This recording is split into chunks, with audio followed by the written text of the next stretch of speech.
Hello and welcome to Learn to Embroider with Winnie the Pooh and Friends. In this tutorial we will be making square number 1 of the beautiful Winnie the Pooh quilt, which is this lovely image of Pooh and his honey pots. The whole square is made up of 6 different stitches, which are straight stitch, running stitch, back stitch, detached chain stitch, picot stitch and satin stitch. With these videos, along with the step-by-step instructions included in your stitch library, we will help you to learn each technique that you need to complete this square across the first 4 issues of the magazine. Today we will be learning the straight stitch and running stitch from the first issue, which are nice and easy ones to get you started. I really hope you'll enjoy starting your first square in this tutorial with me today. So, shall we see what we need?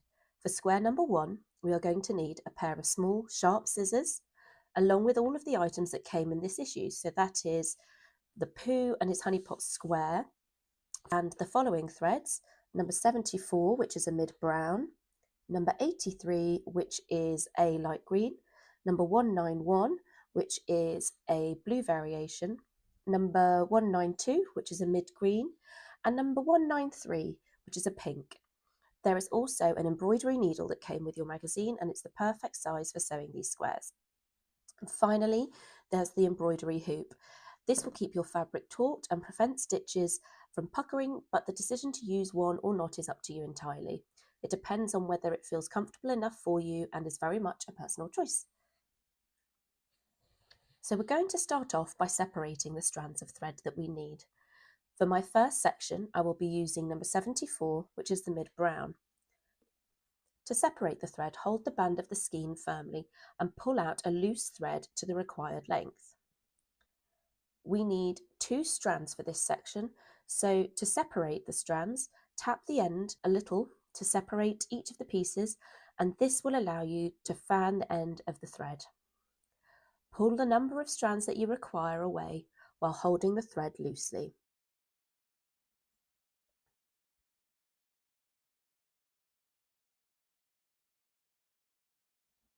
Next, we are going to thread our needle.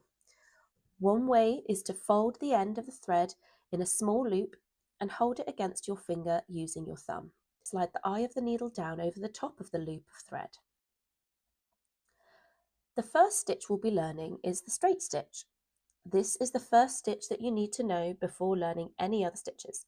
Have a practice learning the stitch, and once you feel comfortable with the straight stitch, you can use it to begin embroidering your Pooh and his honey pot square. So the first section using the straight stitch is for Winnie the Pooh's shading. For this, I have the 2 strands of thread number 74 ready to go in the embroidery needle, and now we can begin our first square. Starting with the needle behind the fabric, push it up through the fabric where you want to start. Then push the needle back down through the fabric where you wish for your stitch to end, and this will make the single straight stitch. To continue creating a row of straight stitches, push the needle back up from the back of the fabric to the front, above the line and in the direction you want to follow. Push the needle back down from the front of the fabric to the back to create 2 stitches. Then for the third stitch, continue pushing the needle up from the back to the front and so on. Repeat these steps beginning with Pooh's shading on his ears and work your way around in any direction. A straight stitch is a simple single stitch done by taking the needle in and out of the fabric. The stitches are not crossed over or looped, making it easy to learn. A straight stitch is one that is straight irrespective of its length. Many other stitches, including advanced stitches, are made using the straight stitch, including the fern stitch, the eyelet stitch and the running stitch. So there we are. Now each time you get to the end of a thread, you'll need to fasten it on the reverse side.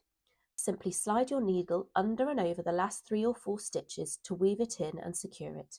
Then trim to 3 to 4 millimeters. So once I've finished all of Pooh's shading, now that is apart from the bottom of his paws, please remember, I'm going to move on to the straight stitches on the pink petals in the meadow. So here's a little tip to follow. When changing colours, make sure you store your threads away for the future using a card bobbin to keep your threads tidy, but be sure to make a note of each thread's number on the bobbin itself. So I'm now rethreading my needle with 2 strands of thread number 193 for the pink petals on the left-hand side of the square. The petals on the right are a slightly different stitch, and they are actually a lazy daisy stitch, so the instructions for these will follow in another issue.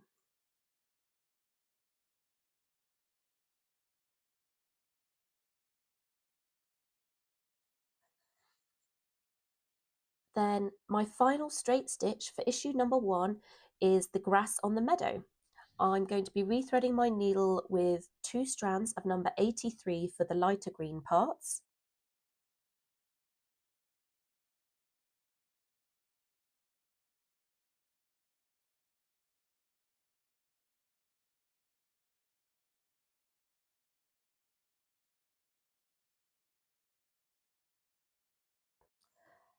And following this, I will thread my needle with 2 strands of number 192 for the darker green parts of the meadow.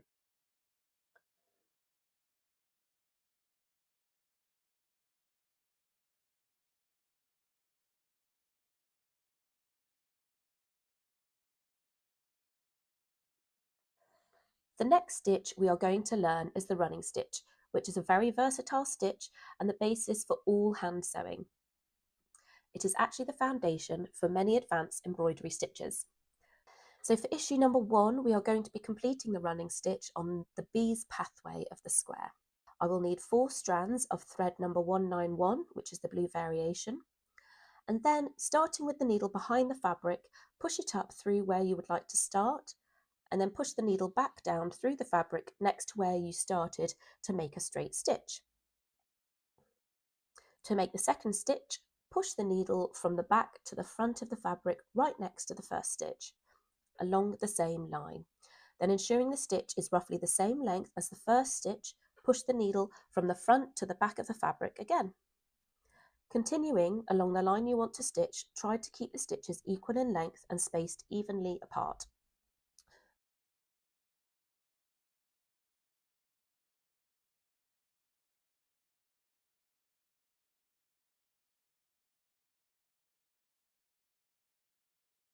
When you feel confident with the running stitch, you could use the needle to weave in and out of the fabric to create several stitches in one go while keeping them in a neat straight line.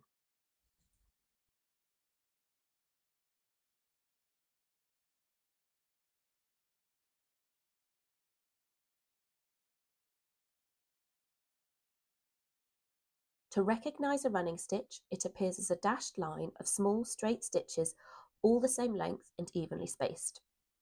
Changing the length of the stitches and the size of the gaps in between will give different effects. The running stitch can be used for straight outlines, geometric lines, and even curved lines. It can also be used to fill shapes with parallel rows, concentric rounds, or spirals. The running stitch is also the base row of other stitches, including whipped running stitch and double running stitch. There's a little fact for you that the running stitch is widely used in many types of traditional embroidery, including sashiko and kantha, as well as for quilting, patchwork, and darning. Sashiko is an embroidery technique from Japan which combines the simplicity of the running stitch with the repetitive patterns on rough, rustic fabrics. It is currently a very popular form of embroidery.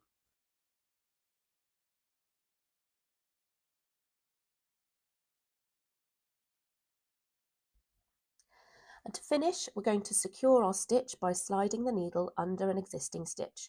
We then pull it through to make a loop, and then pass the needle through the loop and pull the needle to close the loop to make a knot. Then do another knot to make sure it's really secure, and then finally trim to about 3 to 4 millimeters of thread left. So that is the first 2 stitches from issue 1 finished, and the first step of our first square complete. I really hope you've enjoyed starting your Winnie the Pooh quilt with me today, and I hope you'll join me for the next tutorial where we'll be learning backstitch from issue 2 and completing even more of the straight stitch sections on this square. Thank you very much for watching.